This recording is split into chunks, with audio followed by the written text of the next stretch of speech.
Dear students, हम लोग arithmetic progressions का एक्सरसाइज 5.2 कर रहे हैं। ये 14th लेक्चर है एलिगेंट माइंड्स में। और प्रीवियस लेक्चर में हम लोग कुछ प्रॉब्लम सॉल्व किए थे। जो रिमेनिंग प्रॉब्लम है उसको आज हम लोग देखेंगे। आज के लेक्चर में जो इम्पोर्टेंट प्रॉब्लम होगा उसको हम लोग देखते हैं। हम लोग एक्सरसाइज 5.3 कर रहे थे, सॉरी 5.2 नहीं 5.3 कर रहे हैं। इसमें लास्ट लेक्चर में हम लोग ये 4th नंबर प्रॉब्लम सॉल्व किए थे और आपसे ये 2nd नंबर का आंसर हम पूछे थे कमेंट में। आप लोग इसको सॉल्व किए होंगे अपने से। और 2nd नंबर का ये प्रॉब्लम सॉल्व किए थे 3 नंबर। आज इसका जो 3rd नंबर है उसको हम लोग देखते हैं। इसमें कौन सा इम्पोर्टेंट प्रॉब्लम है जिसको कि सॉल्व करना चाहिए। जैसे यहाँ पे क्या दिया हुआ है 3rd नंबर प्रॉब्लम में, इसमें दिया हुआ है in an AP given a equal to 5, b equal to 3, an equal to 50, find n and sn। तो an जैसे यहाँ पे an 50 दिया हुआ है और n हमसे पूछा है कि n का वैल्यू क्या होगा इस फर्स्ट प्रॉब्लम में। तो ये तो हम प्रीवियस एक्सरसाइज में भी इस टाइप का प्रॉब्लम सॉल्व किए थे। यहाँ पे आपको Sn जो सॉल्व करेंगे वो न्यू होगा आपके लिए।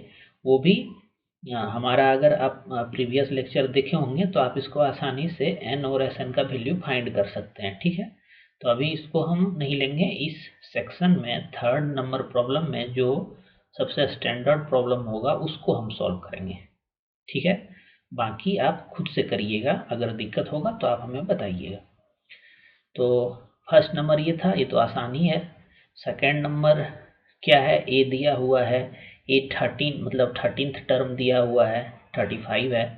और डी आपसे पूछा है फाइंड करने के लिए और एस 13 फाइंड करने के लिए पूछा है। मतलब सम ऑफ 13 टर्म्स। यहाँ पे S13 का मतलब क्या हुआ, सम ऑफ 13 टर्म्स। और यहाँ पे आपको दिया हुआ है ए का वैल्यू दिया हुआ है और 13 टर्म का वैल्यू दिया हुआ है।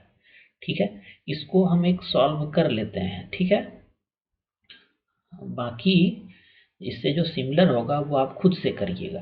तो 2nd नंबर को हम अभी सॉल्व करते हैं। ठीक है, इसमें ज़्यादा कुछ है नहीं, ये तुरंत ही सॉल्व हो जाएगा।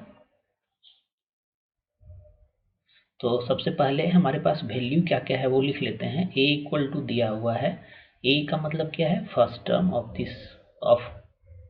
एन AP जो दिया हुआ है वो 7 दिया हुआ है। AP क्या है हमको पता नहीं है।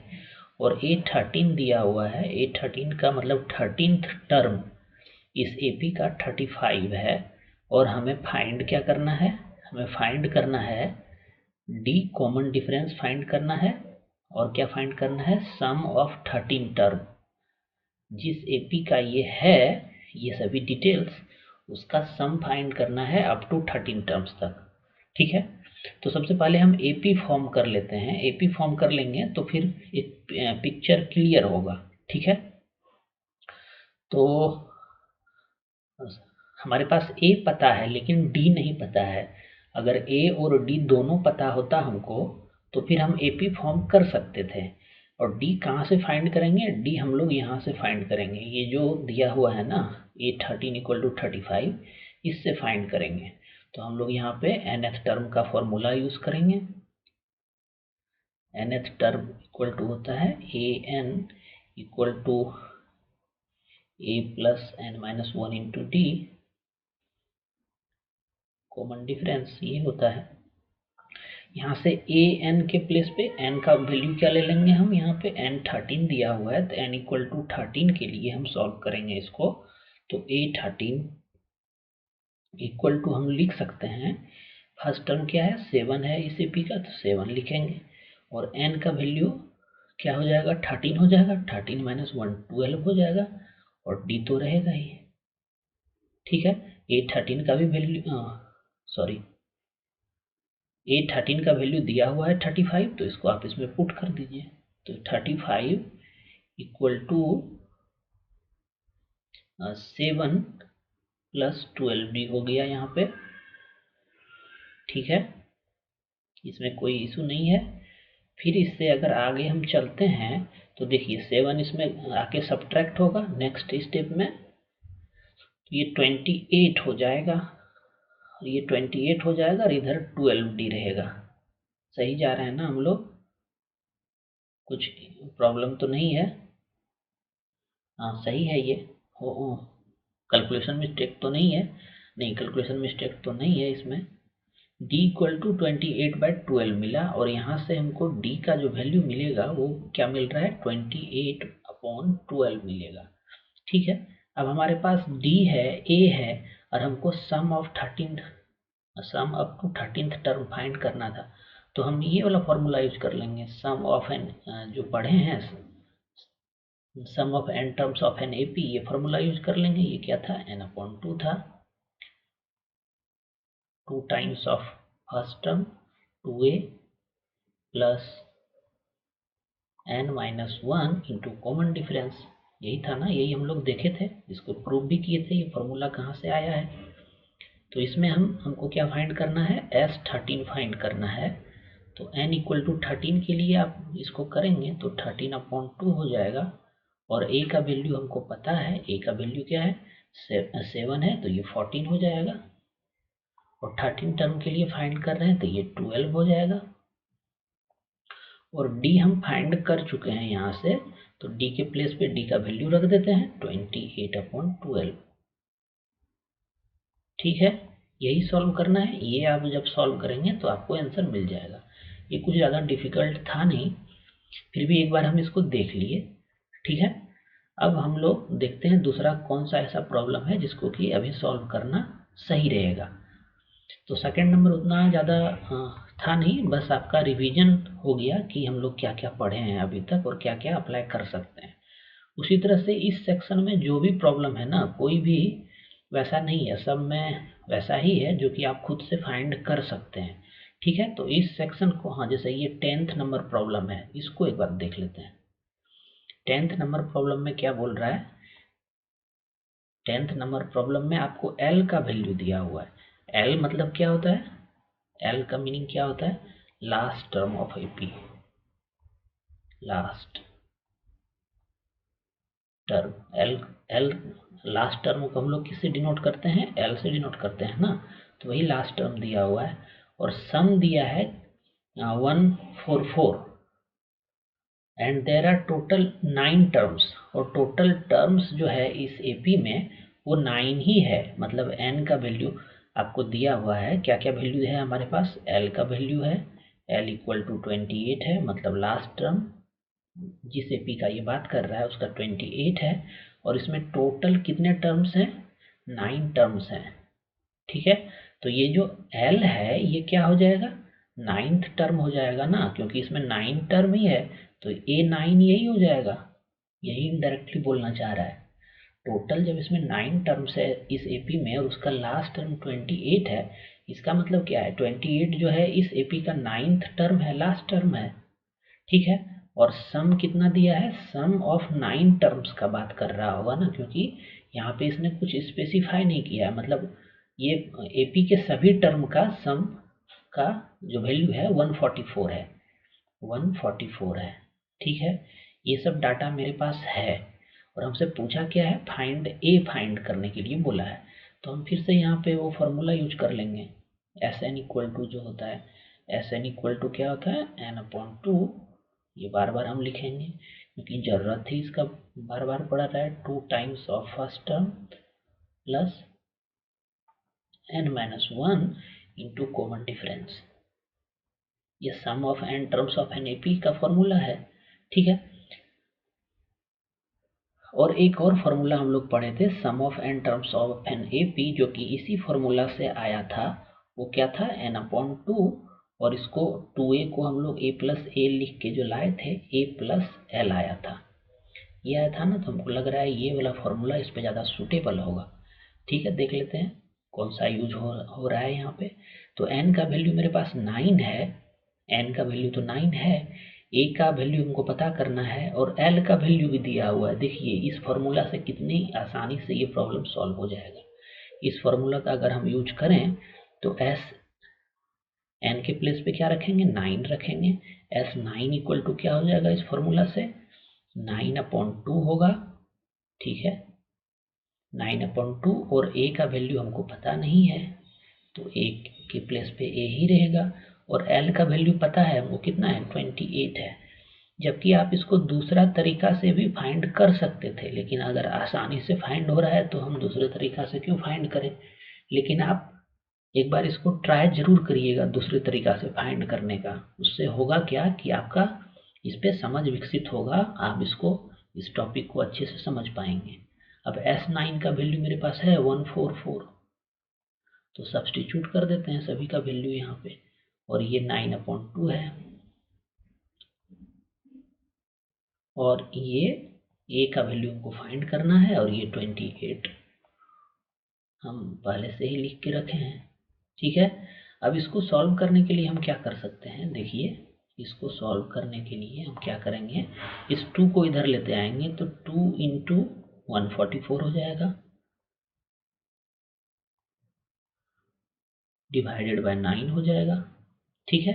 और इक्वल टू क्या होगा, a + 28, ठीक है।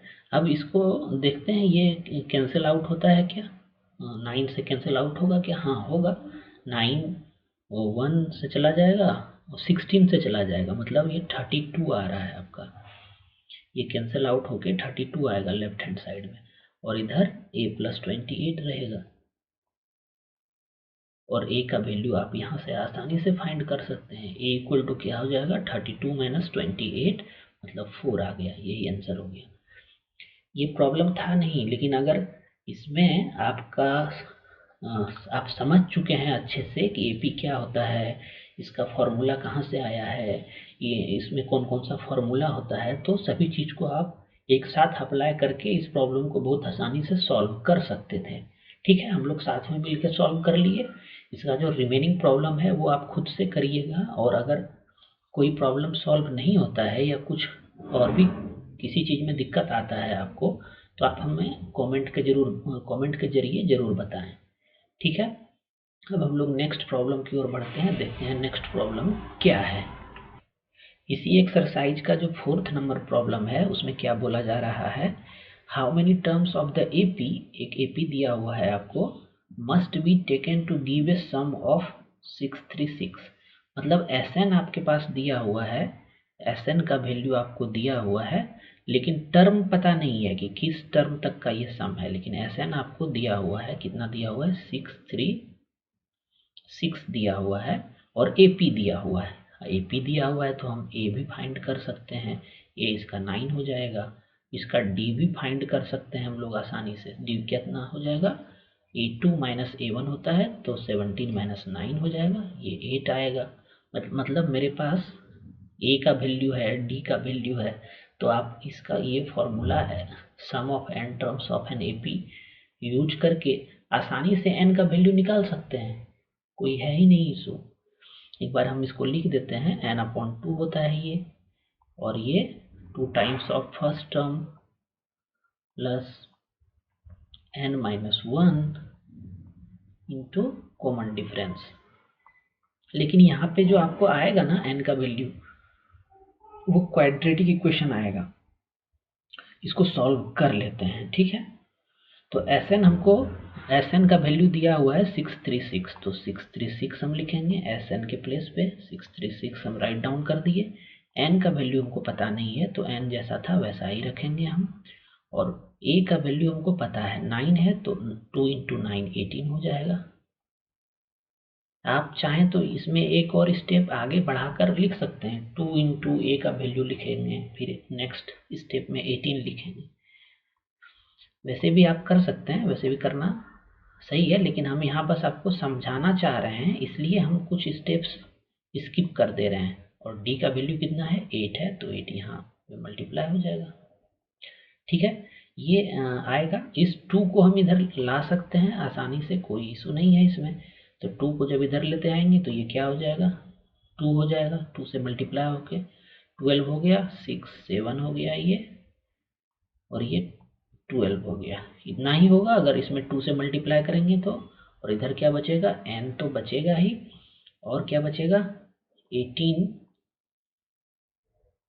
प्लस 8n, ब्रैकेट को ओपन कर दिए हम, -8 ये होगा। ये क्वाड्रेटिक इक्वेशन में आ गया, इसीलिए ये इम्पोर्टेंट प्रॉब्लम हो गया, ठीक है। लेकिन इससे घबराना क्या, क्वाड्रेटिक इक्वेशन तो हम लोग पढ़ चुके हैं। तो n इंटू 18 माइनस 8 10 हो जाएगा। तो अब इसको हम अरेंज करके लिख लेते हैं, 8n को पहले लिख लिए और 10 को बाद में लिख दिए, ठीक है।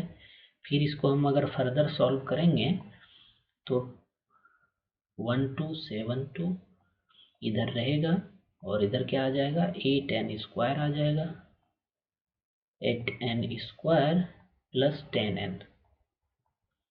बहुत सुंदर इक्वेशन मिलेगा यहाँ से आपका। अगर आप क्वाड्रेटिक इक्वेशन अच्छे से देखे हैं मेरा लेक्चर, तो यहाँ आप आसानी से सॉल्व कर सकते हैं। अब इसको एक साइड हम लेके जाएंगे, 8n स्क्वायर प्लस 10n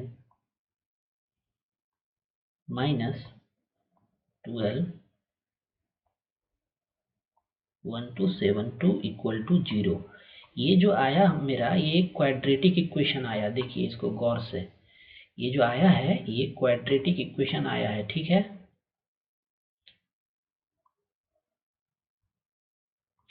इस क्वाड्रेटिक इक्वेशन को क्या आप सॉल्व कर सकते हैं? अगर आप क्वाड्रेटिक इक्वेशन पढ़े होंगे तो आप जरूर इसको सॉल्व कर पाएंगे, इसमें कोई इशू नहीं है। अगर क्वाड्रेटिक इक्वेशन आप अच्छे से समझे होंगे तब इसको आप सॉल्व कर सकते हैं। और यहाँ पर n का वैल्यू आपको 2n का वैल्यू मिलेगा, क्योंकि क्वाड्रेटिक इक्वेशन है। तो हमेशा हमको जो इसका solution maximum number of solution कितना मिलता था, 2 मिलता था, या उसी को हम लोग जीरोस भी बोलते थे। ये सारा चीज़ पढ़े हुए हैं। अब इस क्वाड्रेटिक इक्वेशन को सॉल्व करने के लिए हम लोग एक फैक्टराइजेशन मेथड पढ़े थे और भी एक डायरेक्ट फार्मूला पढ़े थे। तो उस दोनों में से किसी का भी यूज करके आप यहाँ पे फाइंड कर सकते हैं। लेकिन उससे पहले इस क्वाड्रेटिक इक्वेशन को हम सिंपल क्वाड्रेटिक इक्वेशन बना लेते हैं। सिंपल बनाने के लिए क्या करेंगे, देखिए यहाँ से 2 कॉमन लिया जा सकता है, ठीक है। तो 2 कॉमन ले लेते हैं हम, तो सिंपल बन जाएगा ये। तो ये अगर 2 कॉमन ले लें सभी में तो 4n स्क्वायर यहाँ पे होगा, यहाँ प्लस 5n होगा, 5n, और इससे जब 2 कॉमन आएगा तो 6 3 6 वही वाला आ गया, ठीक है। कोई बात नहीं है, इससे अब कुछ कॉमन नहीं लिया जा सकता है। हम क्या किए, यहाँ इससे सभी से 2 कॉमन ले लिए और ये 2 जब उधर जाएगा, राइट हैंड साइड जाएगा, तो वो 0 हो जाएगा। ऐसा हम समझ चुके हैं और क्वाड्रेटिक इक्वेशन वाले लेक्चर्स में कि कैसे इस तरह से किया जा सकता है और क्यों किया जा सकता है और कैसे इसको सॉल्व किया जा सकता है। अब यहाँ पर हम लोग चाहें तो फैक्टराइजेशन मेथड का यूज कर सकते हैं, या फिर आप डायरेक्ट फार्मूला का भी यूज कर सकते हैं, ठीक है। इस क्वाड्रेटिक इक्वेशन को आप खुद से सॉल्व करिएगा। अगर सॉल्व करने में आपको कुछ दिक्कत होता है तो आप हमें बताइएगा, हम इसमें हेल्प करेंगे आपको कि कैसे ये सॉल्व होता है, या फिर अगर समझ में नहीं आता है तो हम आपको हेल्प करेंगे। लेकिन ये हम पढ़ चुके हैं क्वाड्रेटिक इक्वेशन को कैसे सॉल्व करते हैं, इसीलिए हम अभी इसको सॉल्व नहीं कर रहे हैं, ठीक है। थोड़ा हिंट कर देते हैं क्या था। हम जो रूट्स पढ़े थे वो क्या क्या पढ़े थे, अलग कलर से कर देते हैं आपको हिंट। क्या एक ये पढ़े थे ना, -b प्लस माइनस, ये 2 रूट्स पढ़े थे क्वाड्रेटिक इक्वेशन का। स्क्वायर रूट ऑफ डिस्क्रिमिनांट, जिसको कि हम लोग b स्क्वायर माइनस 4ac बोलते थे, ऐसा ही था ना, अपॉन 2a था। यहाँ से आपको n का 2 वैल्यू मिल जाएगा इस फॉर्मूला का, अगर आप यूज करेंगे। और नहीं तो आप इसको फैक्टराइज करिए। तो फैक्टराइज करने के लिए हम क्या करते थे, फर्स्ट और लास्ट टर्म को मल्टीप्लाई करके उसका फैक्टर्स निकाल के और फिर उस फैक्टर्स को रीअरेंज करके हम मिडिल टर्म में लाने का कोशिश करते थे, मतलब मिडिल टर्म को स्प्लिट करने का कोशिश करते थे, ठीक है। तो ये अभी हम छोड़ रहे हैं आपके लिए, आप इसको खुद से सॉल्व करके देखिएगा। अगर नहीं होगा तो फिर हम इसको इस पे लेक्चर लेके सॉल्व करेंगे। हो जाना चाहिए अगर आप क्वाड्रेटिक इक्वेशन पढ़े हैं और मेरे लेक्चर्स को आप देख रहे हैं तो, ठीक है। तो फोर्थ नंबर क्वेश्चन अच्छा, मतलब क्वेश्चन ये बहुत डिफिकल्ट नहीं है, लेकिन इसका आंसर फाइंड करना थोड़ा डिफिकल्ट हो रहा है, क्योंकि यहाँ पे क्वाड्रेटिक इक्वेशन आ गया। एन का वैल्यू आपको 2 मिलेगा, और हो सकता है कि आपको एक एन का वैल्यू रिजेक्ट करना पड़े, या हो सकता है कि दोनों एक्सेप्ट करना पड़े। वो आप फाइंड करके देखिएगा, अगर कुछ समझ में नहीं आता है तो आप हमें बताइएगा, ठीक है। हम लोग नेक्स्ट प्रॉब्लम की ओर बढ़ते हैं। नेक्स्ट प्रॉब्लम है हमारा फिफ्थ नंबर। क्या बोल रहा है? The first term of an AP is 5, the last term is 45 and the some is 400। Find the number of terms and the common difference. ये आपसे बोला गया है। क्या दिया हुआ है? फर्स्ट टर्म दिया हुआ है आपको, जो कि 5 है, मतलब ए का वैल्यू जो है वो कितना है? 5 है, ठीक है। और लास्ट टर्म का वैल्यू दिया हुआ है एल इक्वल टू 45 दिया हुआ है, ठीक है, ये दिया हुआ है। और सम दिया हुआ है, सम ऑफ एन टर्म्स, या एस इक्वल टू ही आप लिखिए, 400 दिया हुआ है। और हमसे पूछा क्या है? हमसे पूछा है find the number of terms and the common difference. इस एपी में टोटल नंबर ऑफ टर्म्स कितना है और कॉमन डिफरेंस कितना है। मतलब एस एन इक्वल टू अगर 400 है तो एन का हमसे वैल्यू पूछा है, और कॉमन डिफरेंस पूछा है, डी का वैल्यू पूछा है। तो ये बहुत ही आसान है। हम थर्ड फॉर्मूला यूज करेंगे, एस एन इक्वल टू, क्या पढ़े थे हम लोग? N upon 2 e plus l, e plus l. देखिए हमारे पास एल का वैल्यू है 45, सब्सटीट्यूट कर देंगे। ए का वैल्यू 5 है, वो सब्सटीट्यूट कर देंगे, ये 50 हो गया। एन का वैल्यू पता नहीं है, हमको पता करना है। चलिए थोड़ा जल्दी कर ही देते हैं इसको।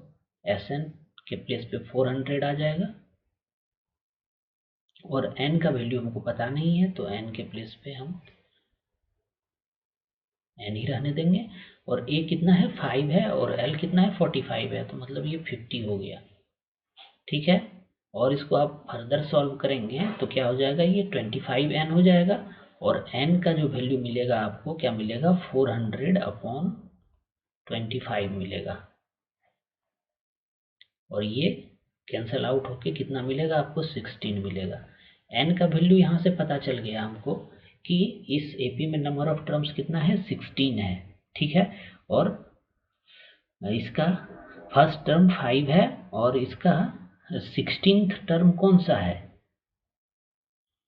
16 टर्म यही 45 है, लास्ट टर्म का बात बोल रहा है ना, तो ये जो है ये 16th टर्म है, ए एन है ये, मतलब ए 16 है, ये ए 16 है। ए हमको पता है, यहाँ से हम डी निकाल सकते हैं, तब हम क्या यूज करेंगे? देखिए अब हम ए एन वाला फॉर्मूला यूज अगर करते हैं तो a plus n minus 1 into common difference, यही था nth term of an AP.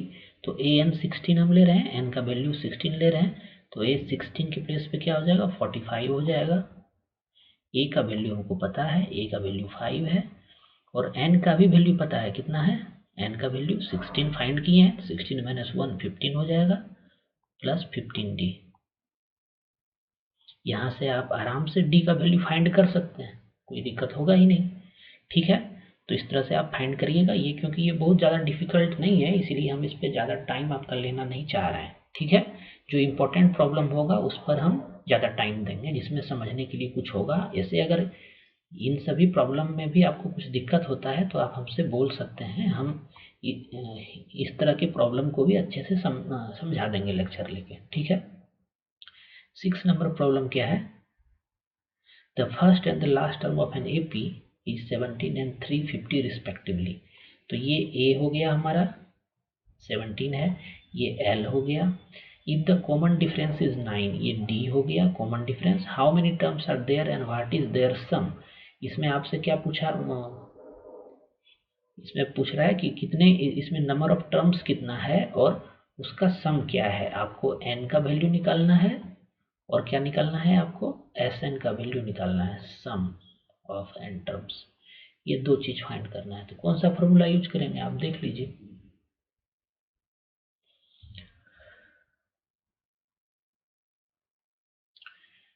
यहाँ पे सबसे पहले हम ये फॉर्मूला यूज करेंगे, nth टर्म वाला फॉर्मूला यूज करेंगे, nth term of an a p equal to a plus n minus one into d, ये फॉर्मूला यूज करेंगे। और यहाँ से देखते हैं क्या क्या मिलेगा हमको। ए एन को ही हम लोग एल बोलते हैं ना, तो ये लास्ट टर्म जो है 350 यही तो ए एन है, लास्ट टर्म ही होगा ए एन। तो ये इसके प्लेस पे क्या वैल्यू आ जाएगा, 350 आ जाएगा। और a का वैल्यू कितना दिया हुआ है, 17 दिया हुआ है, तो ये 17 रहेगा। और n का वैल्यू हमको पता नहीं है और कॉमन डिफरेंस भी पता नहीं है। ठीक है, तो दोनों चीज यहाँ पे हमको पता नहीं है, तो कैसे पता कर सकते हैं हम लोग, इसको पता करने के लिए हमको लगता है दो इक्वेशन बनाना पड़ेगा क्या। ठीक है, ये n minus one into D अभी रहने देते हैं यहाँ पे, और दूसरा फॉर्मूला से देखते हैं कुछ हमारे पास मिलता है क्या। हमको n और d के टर्म में मिला एक इक्वेशन, ठीक है, d और n के टर्म में मिला।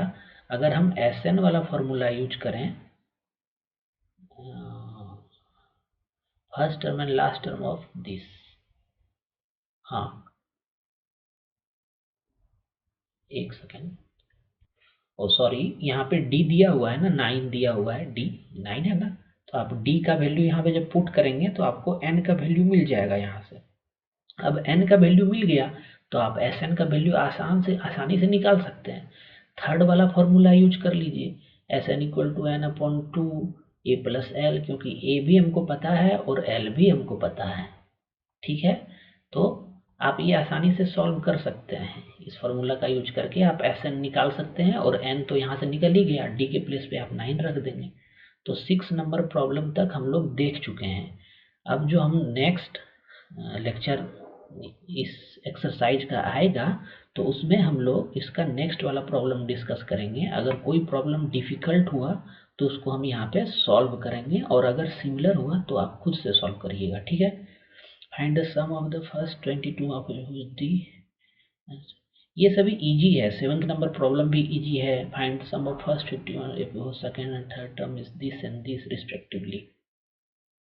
सेकेंड, अच्छा 8 नंबर को प्रॉब्लम को हम लोग नेक्स्ट लेक्चर में सॉल्व करेंगे। ठीक है, तो अभी के लिए बस इतना ही, हम लोग फिर मिलेंगे नेक्स्ट लेक्चर में। और अगर मेरे लेक्चर से आपको कुछ बेनिफिट हो रहा है तो आप मेरे चैनल को ज़रूर सब्सक्राइब करिए, और मेरे वीडियोस को लाइक करके आप ये जता सकते हैं, हमको मोटिवेट कर सकते हैं, ताकि हम और भी आपके लिए टाइम निकाल सकें और भी आपके लिए इस तरह का लेक्चर्स ला सकें। ठीक है, तो अभी के लिए बस इतना ही, फिर हम लोग मिलेंगे नेक्स्ट लेक्चर में। Thanks for watching elegant minds.